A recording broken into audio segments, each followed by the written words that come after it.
Hello, welcome to White Birch Tarot and Astrology. This is a reading for, right now.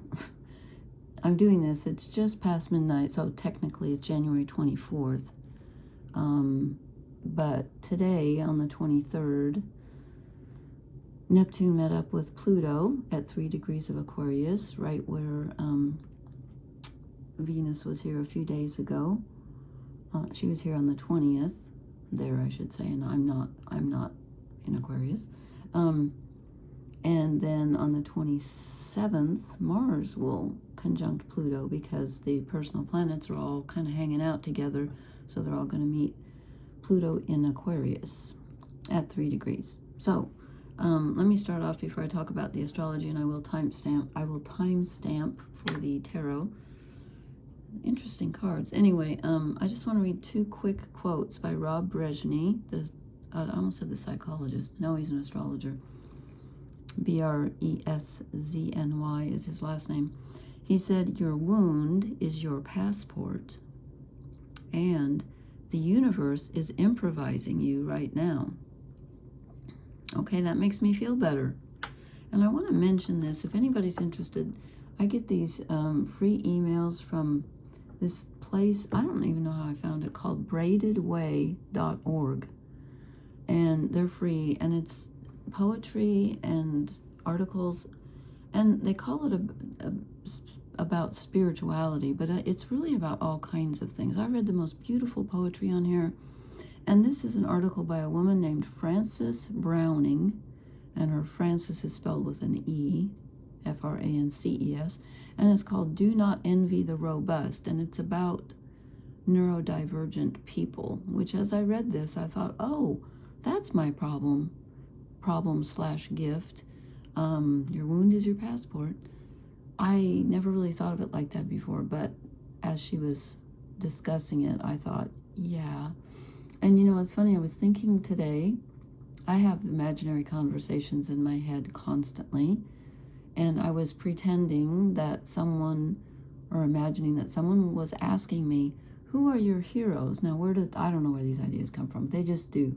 And then, like an hour later, half an hour later, I'll read something or see something on TV or YouTube or whatever that will just echo what I just thought. So I guess I'm picking up radar. I don't know. But in my head, someone said to me, what kind of people are your heroes? And I answered with, well, number one, musicians, because they channel, the divine, in my opinion, and save my life. Then number two would probably be poets and people who write, And then the person in my head said to me, well, why wouldn't it be like doctors who invent cures for diseases, or people who go out and, help the environment? And I'm like, yeah, that's important. But anyway, that's neither here nor there. But in this essay by this woman, Frances Browning, she talks about that. So it's interesting. Okay, let me get to again, I wanted to say the psychology. What is wrong with me? Probably because I'm going to talk about Pluto. Just briefly, so Mercury was conjunct Pluto today. When I look at this ephemeris that I look at online, I've mentioned it before. You can do your chart for free on there. It's called astro.com. And I'm never sure exactly. It seems like if I compare it with other things I see online, that it's a day late. So I think it was the 23rd of January that Mercury was exactly conjunct Pluto, 3 degrees Aquarius. So, and then, like I said, in 3 days from now, I will be posting again because Neptune moves into Aries. That's a big deal, very big deal. And then the next day, the 27th, Mars conjuncts Pluto. That's a big deal too. They're all big deals. So Mercury is our thoughts, communications, and also don't forget that he's the psychopomp. So he's the only god who could go to the underworld and back. So he has a relationship with Pluto that the others don't have, the other planets. And also in alchemy, Mercury is the element that transforms the lead into gold, which makes sense because if Mercury rules our consciousness in a way, that's kind of where we do the work. We have to things happen in the subconscious or emotional, whatever, we have to consciously integrate them, or they aren't really part of us. So anyway, in Aquarius, the Pluto's the god of the underworld, so death, transformation, rebirth, and things come up from your subconscious, from like hidden treasure. It's kind of tough because of the death aspect, and transformation is never easy. But it's valuable because Pluto rules hidden treasure. And in Aquarius, there's that aspect where it's free, original, thinking outside the box, kind of unexpected, kind of quick. Mercury's other name is Quicksilver, and there's a quick aspect to Aquarius because it's ruled by Uranus, so it's kind of this zigzaggy lightning energy. So anyway, I pulled cards to see what that's doing for us. And I started by pulling 2 of the Shaman's Dream, which I don't know, I'm ambivalent about this deck. I like it, but the meanings in the book are very proscribed. Is that the right word? So I feel like it's kind of limiting sometimes, but I'll show you what I pulled. Then I pulled 2 Kim Cran's The Wild Unknown Tarot, and those really make sense. So let's see if we can fit this together. So first I drew Whale Song, Resonating. Okay, he's in a big thing of water, so I'm like, well, this sounds like Neptune energy. I don't have this quite right. Is that better? Okay. So water is always emotional, and Pluto rules Scorpio, which is a water sign. So there's that. But I want to read you just a bit of this because it's interesting. It says, remembering, harmonizing, and resonating.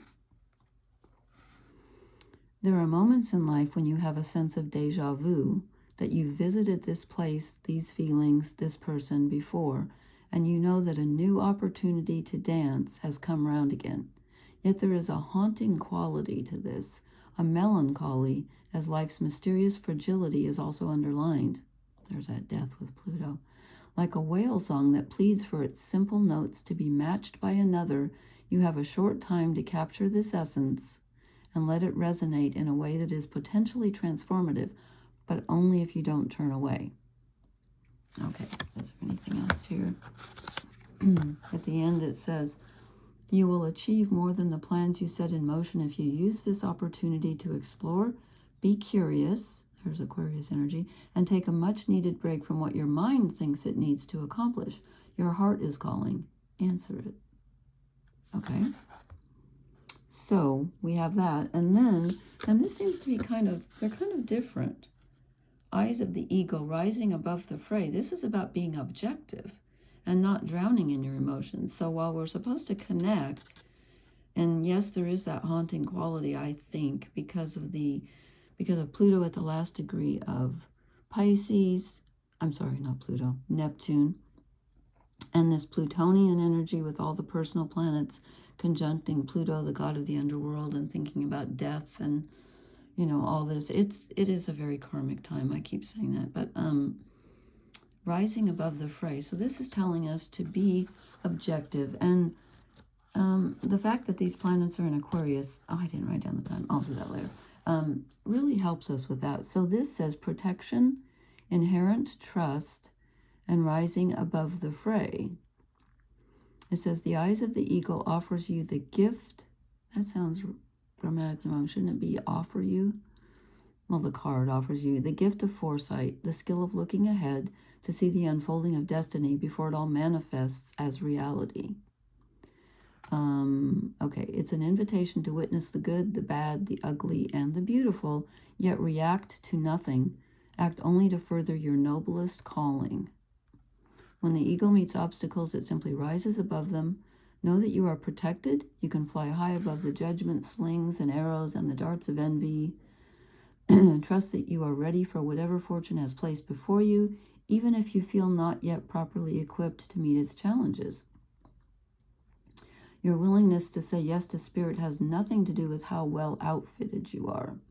Hesitating, on the other hand, will suck the air from under your wings and make you lose altitude.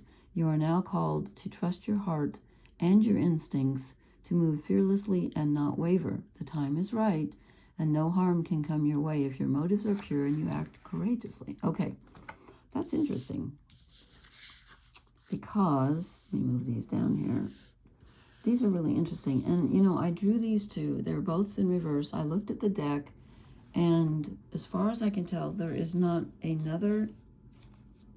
Oh, I just lied. So I just opened the deck in the middle, and I looked after I pulled these, and I couldn't find a card in reverse. And I just looked, and there's one card. There is one other card in reverse. Oh, okay, there's two. Okay, well, most of the cards are in the upright. So what I'm trying to say is these, excuse me. Sorry, I'm croaky. I just am. It's just bitter cold here. Anyway, they're supposed to be in reverse. That much I know. Get off my table. Okay, stop it. We get, I thought these were wands at first, but they're not. They're swords. It's the Six of Swords, which normally shows a woman in a boat being ferried away by a man, and she's going to a better place. It's necessary, but there's an element of sadness. And here you can see that the swords are in the dark, but there's a rainbow off in the distance. Okay, so when we get it in reverse, we are not taking the journey. We are not moving toward the rainbow. We are stuck. And swords are mental. And as I said, Mercury rules our thinking, and Mercury is the one who's conjuncting Pluto. So hopefully that will give us a boost. We'll learn something that will help us move. But we're stuck mentally. We don't want to face something. There's something we need to move away from. A situation that's not good. It's not healthy, or not, you know, not happy, whatever. And we're not facing it. We don't want to. We don't want to think about it. We're doing other things. And then I get the Hermit. Love this Hermit in reverse. Okay, when the Hermit comes out in reverse, it's telling us we are using, instead of just sitting with our, you know, ourselves and meditating and doing the inner work and being quiet, which we need to do, right? But we're using it as an escape when it's in reverse. Yeah, we're doing too much of that. We're too isolated. We're too, I don't want to use the word stagnant, but there's something we don't want to face. So if that's true, and I think it is, because they both fit, then perhaps being more objective, and using our thoughts, you know, not getting mired down in the emotion. Yes, resonate with your emotions. Absolutely. Follow your heart. But don't get stuck there, because you've got to use some logic in this situation also. You have to. You have to do what's best, even when it's emotionally difficult. What's best for you, what's best for others, whatever. But, yeah, don't get stuck here. Okay, that seems to make sense to me. I will post again. As I said, Neptune moves into Aries on the 26th. That is a huge deal.